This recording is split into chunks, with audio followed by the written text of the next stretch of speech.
Une tragédie se déroule à Pedro Sanchez. Une femme décédée sans soins. Son mari est déporté avec le bébé et son corps reste au sol. Suivez un extrait. Esa mujer haitiana era en luz esta mañana y después ella se murió. La victime, en situation migratoire irrégulière, n'a pas pu recevoir d'assistance médicale. Elle n'avait pas de papier, elle ne pouvait pas aller à l'hôpital. Ce drame s'est déroulé tôt ce matin dans la localité de Pedro Sanchez. Ils auraient arrêté le mari de la défunte ainsi que leur bébé afin de procéder à leur déportation. Pendant ce temps, le cadavre de la femme gisait encore au sol, à l'intérieur de la petite maison scellée par les autorités. Les policiers avaient fermé la maison et dit que personne ne pouvait entrer. Regardez le corps. C'est terrible. Les trois mesdames sont ensemble. Est-il possible que ces femmes ont été arrêtées au moment de leur accouchement? Ils ont investi l'enceinte de l'hôpital La Bega pour les interpeller. Combien de mois de grossesse avez-vous?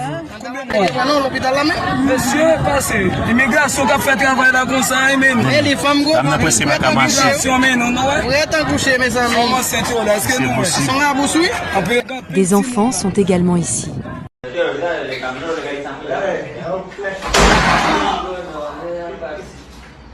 Dans cette vidéo, on voit un jeune homme haïtien projeté violemment contre un mur par un agent de l'immigration dominicaine. Le choc est si brutal que l'on se demande comment son corps, ses os, ont pu supporter une telle violence sans se briser. Cette scène révèle une absence totale de considération pour sa dignité humaine, comme si sa vie n'avait aucune valeur. Dans une perspective historique et anthroposociologique, cet acte ne peut être isolé de la longue tradition de rapports asymétriques entre Haïti et la République dominicaine.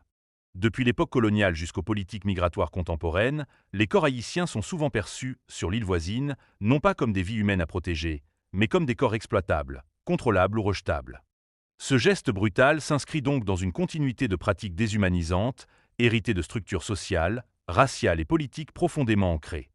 Il témoigne d'un imaginaire collectif où l'haïtien est souvent réduit à une altérité dangereuse, inférieure ou indésirable.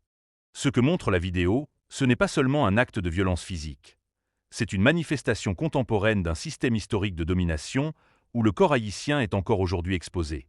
Vulnérable et souvent privé de sa pleine humanité.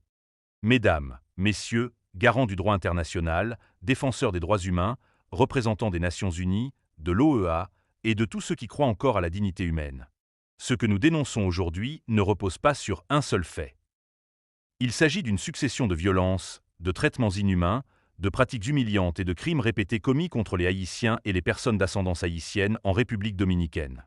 Les preuves sont nombreuses, accablantes, incontestables. Nous avons vu un jeune homme projeté violemment contre un mur par un agent migratoire, comme si son corps n'avait aucune valeur. Des dizaines d'hommes raflés dans la rue, jetés dans des camions comme du bétail. Des femmes enceintes traquées à l'hôpital, déportées juste après avoir accouché. Des enfants traités comme des étrangers dans le pays même où ils sont nés. Et plus récemment, le drame insoutenable de Stéphora Anne-Mircy Joseph, une adolescente morte dans des circonstances terrifiantes. Un dossier qui révèle non seulement de la négligence, mais aussi un profond climat de mépris, d'impunité et de déshumanisation envers les Haïtiens. Ces faits ne sont pas isolés. Ils sont le résultat d'une construction historique. Depuis des décennies, le corps haïtien est perçu comme inférieur, indésirable, exploitable ou expulsable.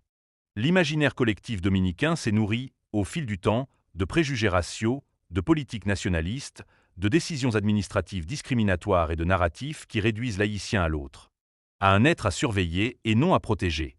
Plusieurs mesures, décrets et protocoles dominicains ont contribué à institutionnaliser cette discrimination, notamment les déportations massives ciblant exclusivement les Haïtiens, parfois jusqu'à 10 000 expulsions par semaine.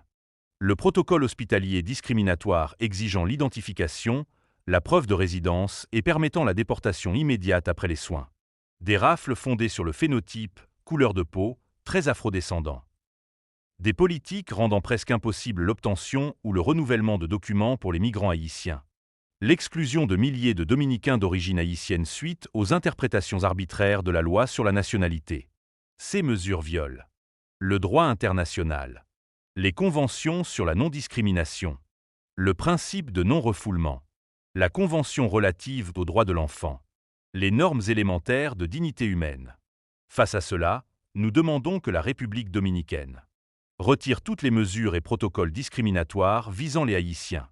abolissent les déportations massives sans procédure régulière, garantissent l'accès aux soins médicaux sans menace d'arrestation pour les femmes enceintes qui sont des personnes vulnérables, mènent des enquêtes crédibles et indépendantes sur les cas de violence, notamment celui de Stéphora, afin de rendre justice. 5. Respecte les droits fondamentaux des personnes nées sur son territoire. Nous appelons aussi le gouvernement haïtien à prendre des mesures fortes pour réduire la migration forcée en République dominicaine, d'où à ce stade de prendre les mesures visant à la sécurité nationale du pays. Puisqu'Haïti ne fabrique pas d'armes, elle ne doit pas en subir les conséquences. Ouvrir un véritable dialogue bilatéral pour protéger nos citoyens en territoire voisin. Pendant que ces injustices persistent, la communauté internationale observe, hésite, calcule. Haïti souffre d'une instabilité économique et politique largement nourrie par des ingérences externes, la mauvaise foi des conseils et un manque de soutien cohérent et continu. Nous disons haut et fort, tant qu'Haïti ne sera pas stabilisé, ses citoyens continueront à migrer, souvent vers la seule frontière terrestre accessible ou bien d'autres moyens.